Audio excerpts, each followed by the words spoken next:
Hi, everyone. I'm Lenny Bernstein, health and medicine reporter for The Post. They just told you that. I'm joined here on stage with Dr. Francis Collins, director of the National Institute of Health. And we are going to talk about efforts at NIH to accelerate scientific research. You bet. Particularly advancements in the area of precision medicine. For those of you in the audience and for people watching online, you can send us your questions on Twitter using the hashtag Transformers, or you can comment on our Facebook live stream.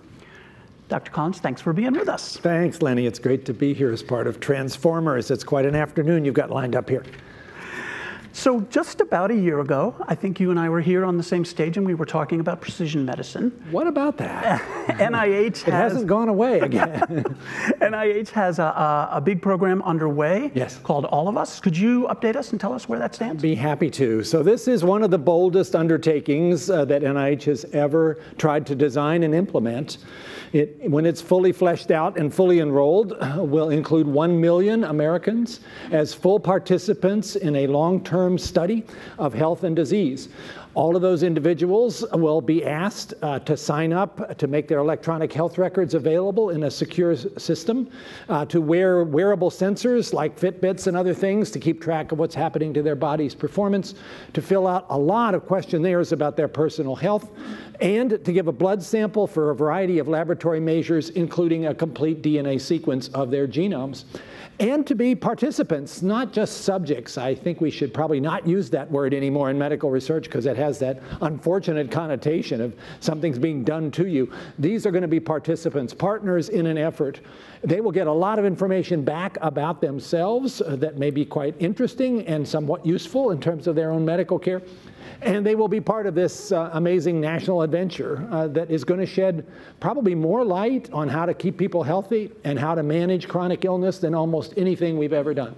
Now, at the moment, this is in what we call the beta test phase. And there are 10 health provider organizations across the country that are involved in this and are funded to take part in it.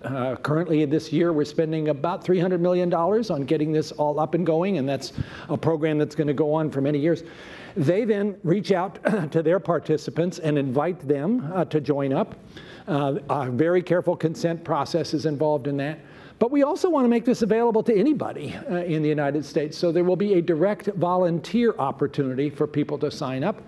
We're also reaching out to community health centers. We particularly want to enroll many people who traditionally have not been part of medical research. In fact, we'd like more than half of the 1 million participants to be of that kind of underrepresented group, which is pretty bold. So these are racial and ethnic minorities? Racial and ethnic minorities, socioeconomic status, people who might not necessarily have been engaged in research, rural participants who oftentimes don't get touched by medical research opportunities. All of that together, look at those various groups. We want lots of those folks because we want to understand health disparities as well. Why has it been so difficult to recruit those folks? I think many times it's just a matter of logistics and that the major medical centers that do research don't happen to be close by to where some of the people in the country live. Frankly, some ethnic groups are suspicious of medical research, and maybe with good reason, considering some of the experiences that have happened in the past. If you're doing a medical research project reaching out to African Americans, almost always you've got to talk about Tuskegee and what happened there and how are we going to be sure that never ever happens again. I think though, because this All of Us program, and that's what it's called, All of Us, aims to have as its team members the same diversity that it has in its participants, that gives a certain credibility about what this project's all about. So the beta's underway. We've already enrolled a few thousand people. We are kicking the tires. We want to be sure that all of the pieces work. There's a biobank at the Mayo Clinic that's prepared to take 32 million samples and store them in a carefully barcoded way so you can find the one you're looking for. There's a database plan and a security system that's as best as the world can provide because we want to be sure that this kind of system is not subject to hacking, which could be very unfortunate and might cause a lot of people to wonder if they want to take part. Eric Dishman who is the director, was hired by me from Intel to run this. And man, does he know how to run a program. And we've got a lot of people lined up in these 93 organizations to try to be sure that everything is going in the right sequence. But we want to launch when it's ready and right. And we don't want to rush that if we are any concerns about whether the beta test is telling us we have some work to do. So before we go into this national launch, which you'll hear about in a big way when we get there, it will take a few more months. Can children participate? At the moment, we are not starting with children, but we aim after the first year to start to enroll children. More complicated there in terms of consent and involvement of parents. We have a working group right now that's trying to be sure when we do that part that we do it right. But it will probably take another year before it's time to open up to kids. And just, if you could shorthand for us, years down the road, the gathering of this data is expected to lead to what kind of payoff? What's the payoff? Well, bunches of things. Let's just name one. So we know, for instance, that the way in which people are benefited or not by drug treatments depends a fair amount upon their personal circumstances, especially their DNA. And this is called pharmacogenomics. FDA on its label, more than 100 drugs say that before the doctor gives this prescription, you might want to know your particular DNA result at this particular enzyme that maybe metabolizes that drug, because it's going to affect the dose that you ought to get. But we're not doing that. And we're not doing it not because the information's not there, it's just not practical. If you go to your doc today and you have a condition that needs a drug prescription to be written, maybe you need a statin, your DNA is not available. And to actually get that test and get the result back and interpret it, it would take a long time. These million people will have their DNA available. It's already been done. It's there in the record. And so we could have very quickly a test of pharmacogenomics. Does this actually improve outcomes for a long list of drugs where we think it should make for a better result, because you get the right dose of the right drug for the right person at the right time, as opposed to the one-size-fits-all approach. That will be a fairly early benefit of all of us. And as we watch people over the course of a few years develop signs of illness or maybe actual illness, we can look back because we'll have data on those individuals and try to figure out what was the trigger, and then use that information to help prevent that illness in other people. This is going to be heavily focused on prevention, but also on chronic illness. Another thing we can do that I think all of the other research communities, both public and private, are really interested in, if you have 1 million people with all of this data and who are interested in research and are already consented to have people come back to them and invite them to take part in another trial, suppose you wanted to do a test of an artificial pancreas for diabetes, and you want to reach out to people who would qualify for that. In a study of 1 million people, there will be tens of thousands of those folks, and they'd probably be pretty interested in hearing from you. So it's going to elevate all of the ways we do clinical research by having this foundational framework. And by the way, eliminate your lead-up time. Yes, indeed, because that's often what take years. Counts many years. And by the way, we call it 1 million. If it's more than 1 million, I'll be even happier. It's what we can afford. I want to switch us over to something that's more current, that's affecting us right now, the opioid epidemic. Yes. NIH is about to dive into that in a big way. Big way. You're starting a program with the pharmaceutical companies. It has, you can correct me if I'm wrong here, 3 very ambitious goals. You want to work on non-addictive medications for chronic pain. Yes. Better treatments for opioid addiction, yes, which in and of itself is a huge step, and improved antidotes, say the next generation of naloxone. Can you give us an overview of what NIH is doing there? I'd be happy to. We have, as one of our 27 institutes and centers, is the National Institute of Drug Abuse. Its director, Dr. Nora Volkoff, is one of the world's experts in the neuroscience of what drug addiction is all about, and particularly opioids. And this is something where one really needs to understand the diabolical way that this particular set of compounds rewires the brain in order to appreciate how those who become addicted really are in a circumstance where they can no more just by the free will decision get free of the addiction than you could get free of being needing to eat or drink. This has become an absolutely compelling drive that will cause people to do things that you can't imagine is good judgment, but it is overwhelming in the need. We also need to recognize because I think some people who've not paid attention to this epidemic assume that this is people who just started on injectable heroin. 80% of the people who are currently addicted to opioids, many of which are now injectors, started with prescription drugs. And it was the medical profession, I'm sorry to say, in the late 1990s that greatly began to increase the prescription of opioids because of a sense that as long as somebody actually was in pain, they couldn't get addicted. Well, we found out that's absolutely wrong. So we have a desperate need here. What can NIH do? You mentioned the 3 areas. We do need better ways to treat people who have chronic, severe pain with drugs that are not going to end up putting them in this addicted state with the tens of thousands of deaths each year that we now see from overdoses. And there are some pretty good ideas out there. We've learned a lot about the neuroscience of pain. And so there are other drug targets that haven't yet been fully pursued. And companies are interested in this. So just on Monday, I was in Trenton with Governor Christie and the CEOs of 15 pharmaceutical companies and the FDA gathered around the table with the governor, who's the head of the president's commission on the opioid use crisis, and basically making a commitment to work together to try to speed up the development of those non-addictive but potent pain medicines that if we really made this a high priority, maybe like we did for HIV/AIDS 20 years ago, we could come up with better therapeutics, and I think we can. So is the idea to separate the addictive quality of the medication from the analgesic quality of the... That's exactly right, Lenny, and that's what we need, because right now, opioids are the most effective treatment for acute pain. They really work, but they have this really terrible side effect of needing more and more and more. And anybody who's been on these for more than about 10 days is going to have trouble stepping away from them, and far too many people don't know that and end up caught in a difficult place.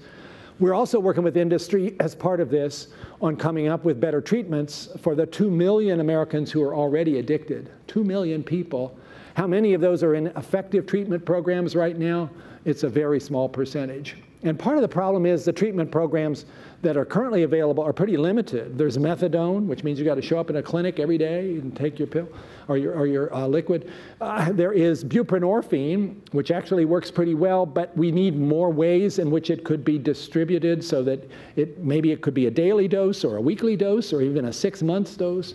And there's now naltrexone, which is sort of an antagonist against any kind of opioid, which works pretty well for people who are already completely clean to help them stay that way.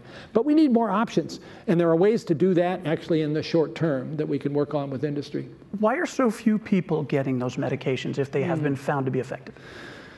I think this has been an epidemic that's kind of sneaked up on us, and the increase in numbers of addicted individuals and numbers of overdose deaths has just been breathtaking, and the medical system was not very well prepared for that.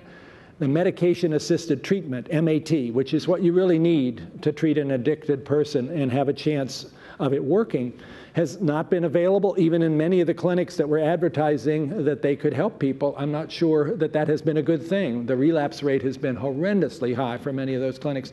So the data's just sort of becoming clear. It is a good thing, though, the 21st Century Cures bill that the Congress passed has $1 billion in it going out to the states to put more of those medication-assisted treatment clinics in place, but there's still a mismatch, a terrible mismatch between the supply and the availability and the need for people who are looking for those clinics to happen. We have a ways to go. Physicians, I think, have generally not wanted to get engaged in these kinds of treatments, and we need the medical profession to stand up and say, hey, if we can write a prescription for opioid, you also ought to be willing to get involved in a treatment program for somebody who's gotten addicted. Now, one thing we've had since, I think, the 70s, which is quite effective, thank goodness, is naloxone. Yes. But you feel that that could be improved upon? That's the antidote for... also called Narcan. Yeah, if you have an opioid overdose and you've stopped breathing, you better hope that somebody nearby in the next 4 minutes has Narcan either as an injectable form or better yet, as a nasal form. The nasal form, by the way, it's just a little mist, is something we worked on, NIH, with a company to develop that. It has now become available to many first responders It's a lot cheaper than the injectable form, and it also is easier for non-medical people to administer. You just stick it in the nose and give a squirt. And it's really almost everywhere at this point. And it is. The problem is, with the introduction into the heroin supply of these synthetic opioids called fentanyl, and even worse, carfentanil, they are so potent that we are hearing more and more stories of individuals who had an overdose, who got the naloxone antidote, and who seemed to come around, but then slipped back into a respiratory arrest because it wasn't strong enough for that very, very powerful fentanyl overdose. So we may need a stronger version of this with a longer duration of action. And there are companies we're working with that know how to do that, and that's one of those things also that could be done pretty quickly if we put our efforts together. So this partnership, which is what we're now trying to turn into a reality, is something which I think NIH can help with. FDA is in there in a big way as well. We've done partnerships for other things like diabetes and Alzheimer's disease and rheumatoid arthritis and Parkinson's disease and cancer. Those are all partnerships between NIH and industry. Let's see if we can do something like that for this unbelievable public health crisis that we're in the middle of. More people died last year of opioid overdoses than died of HIV/AIDS at the peak of the epidemic in the US in the late 1980s. And yet the attention going to this hasn't been anything like what that was. Right. Right. You mentioned relapse, and just briefly, because we have one more thing we want to talk about. Yep. Biologically, why do more than half of people who actually do get some form of treatment, some form of rehab, relapse and go back on opioids? It's this problem of rewiring the brain, which has happened when you're addicted to opioids, and it takes a long time to recover from that and to get back to the point where that utter compulsion to get that next dose of opioids is actually something you can manage to resist. This is a very important issue. It's pretty clear that most of the programs that treat people for 28 days have a relapse rate that's even higher than what you said, some of them 90% or plus. And we need to know exactly what those relapse rates are. We don't know, actually, for the individual, what should be the duration of treatment before you can begin to taper and have that relapse not immediately come back around again. That's a critical question. So is there a biological or a neurological approach to improving those numbers? I think part of it, coming back to precision medicine, is to recognize that we're not all the same, and this may be a process that requires longer treatment for some than others. One of the things we're working on with industry would be a biomarker, a way of assessing whether that individual is now at the point where they would not be at such a high risk for relapse without taking the chance of withdrawing the treatment and having that happen. And there's some pretty good ideas about how to do that with imaging, for instance. If you can look at the brain and actually see the wiring is different in an addict versus somebody who's not, then maybe you could watch that gradually revert back to normal and have a correlation there to tell you, okay, it's probably safe now to begin to withdraw that medication-assisted treatment. Gotcha. All right, a little bit happier topic. Every time the administration tries to cut your budget, Congress restores it. Sometimes, maybe every time, if I'm remembering correctly, they add money to the request. These folks want to have what you're having. So what's the secret to getting your budget kept healthy by the U.S. Congress? Well, I think the real secret is that the value of biomedical research as an investment of the federal government is just incredibly compelling. When you look at what this does for advancing the cause of human health and saving lives, and you can look at that track record over decades and see how it has paid off. Longevity going up, heart attack deaths going down, deaths from cancer also now going down, HIV/AIDS turned into a chronic illness instead of a certain death. All of those things are very documented in terms of how a modest investment in medical research by the federal government has paid off in terms of human health. It's also paid off in terms of economics, which I think Congress pays a lot of attention to. Every dollar that NIH puts into a grant returns $8.38 in terms of economic growth over the next 8 years, counting the partnerships with industry that come as a result of that. And there's this argument also, if you want to bend the healthcare cost curve for things like Alzheimer's disease, which otherwise are going to break the bank of our economy, already approaching $300 billion a year, that is something where you have to come up with a research plan that is going to give you a way to prevent or treat a disease like Alzheimer's. So if you really want to invest in that, NIH is the place, working with industry, but we do the basic part of it that is essential, that you want to put the investment in there. And finally, there's this issue of leadership in the world. America has been the lead in biomedical research for the last 30 years, unquestioned. That leadership's being challenged by other countries, and it's good that they're investing in science, and China is particularly investing in science. But do we really want to step off the stage when you can see what benefits have come to our country from being in that leadership role? Don't you think we ought to support that? Congress tends to pay attention to that too. So I don't have to make this case, it makes itself. And when it comes to those decisions about where taxpayers' money ought to be put with the Congress representing them, medical research always comes out as a strongly supported, bipartisan, non-political home run. Terrific. Not only does Dr. Collins know everything about everything, but he stops precisely on 0, 0, 0. Which is pretty amazing, considering when I've interviewed a lot of people. So that's all the time we have today. I'd like to thank Dr. Collins for joining us, kicking off our conference, and I'm going to hand things off to my colleague, William Wan. All right. Thank you.